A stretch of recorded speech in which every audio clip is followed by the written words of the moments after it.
Russia का एक cruise missile गिरकर तबाह हो गया है। ये क्रूज मिसाइल जापान के समंदर के अंदर गिरा है। जापान के पानियों के अंदर रशिया का ईस्टर्न फ्लीट का एक बहरी बेड़ा है। उस बहरी बेड़े से ये कैलिबर क्रूज मिसाइल लॉन्च किया गया और ये फिजा में जाते ही तबाह बर्बाद हो गया। अब इस क्रूज मिसाइल के तबाह होने के पीछे लोग बड़ी बड़ी बातें कर रहे हैं और इतलात ये हैं कि इस क्रूज मिसाइल को गिराने में अमेरिका सबसे ज्यादा प्राइम सस्पेक्ट माना जा रहा है। अमेरिका और रशिया की फोर्सेस आमने सामने आ चुकी हैं और इतलात ये हैं कि रशिया और अमेरिका ब्लैक सी के अंदर या फिर इंडो पैसिफिक ओशन के अंदर कोई बड़ी तबाही का सबब कर सकते हैं। नाजरीन ग्रामी, आपको ये बता दें कि मामलात जो हैं वो काफी बिगड़ते हुए जा रहे हैं। एक एक फैक्ट, एक एक चीज आपके सामने रखेंगे। छोटी सी गुजारिश है कि आप हमारा यूट्यूब चैनल हसनात टीवी को सब्सक्राइब कर लें, घंटी के निशान को दबा लें ताकि लेटेस्ट न्यूज आप तक बर वक्त पहुंचती रहे। सबसे पहले मैं आपको ये बताना चाहता हूं कि रशिया ने ब्लैक सी के अंदर अपनी लाइव ड्रिल शुरू कर रखी है। वो इस वजह से कि अमेरिका का कोई भी जहाज, कोई भी बहरी बेड़ा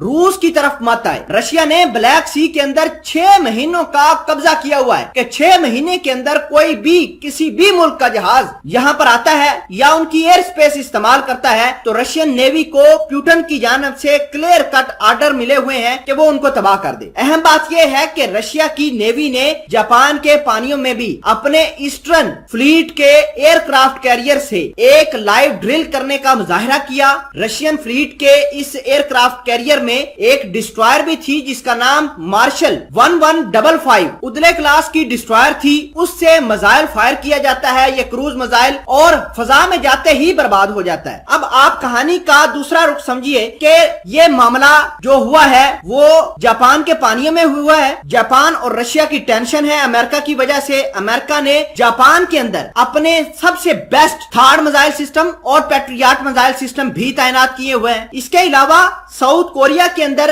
अमेरिका के तकरीबन 2500 के करीब फौजी मौजूद हैं। वहां पर अमेरिका ने अपना थर्ड मिसाइल सिस्टम और पैट्रियट मिसाइल सिस्टम भी तैनात किया हुआ है। तो इंटरनेशनल एक्सपर्ट्स का यह मानना है कि अमेरिका ने लेजर टेक्नोलॉजी का इस्तेमाल किया है और लेजर टेक्नोलॉजी का इस्तेमाल करते हुए रशिया का कैलिबर क्रूज मिसाइल मार गिराया है। अभी तक रशिया की जानिब से इस हवाले से किसी किस्म की कोई पक्की खबर तो नहीं आई, लेकिन इंटरनेशनल मीडिया पर काफी हड़कंप मचा हुआ है। फिलहाल के लिए आपको ये बता दें कि अमेरिका को बड़ा गुस्सा था रशिया के ऊपर, क्योंकि रशिया 80,000 से लेकर 1 लाख तक फौजी जो है वो यूक्रेन के बॉर्डर के ऊपर लेकर आया। अमेरिका ने धमकियां दी, ईयू ने धमकियां दी, नेटो फोर्सेज ने धमकियां दी, लेकिन रशिया ने अपना काम और अपना मिशन पूरा किया। उसके बाद ये अपनी फोर्सेज वापस लेकर चले गए। लेकिन मामलात उस वक्त बिगड़े जब रशिया ने ब्लैक सी के अंदर अमेरिका को, नेटो की फोर्सेज को आने से मना कर दिया। अब अमेरिका ने अपने दिल की भड़ास निकालने के लिए रशिया के क्रूज मिसाइल को हिट किया है, वो भी लेजर टेक्नोलॉजी से, जिससे मामलात अब मजीद खराब हो सकते हैं। ब्लैक सी के अंदर मामलात खराब हो सकते हैं, यूक्रेन का क्राइसिस दोबारा सर उठा सकता है,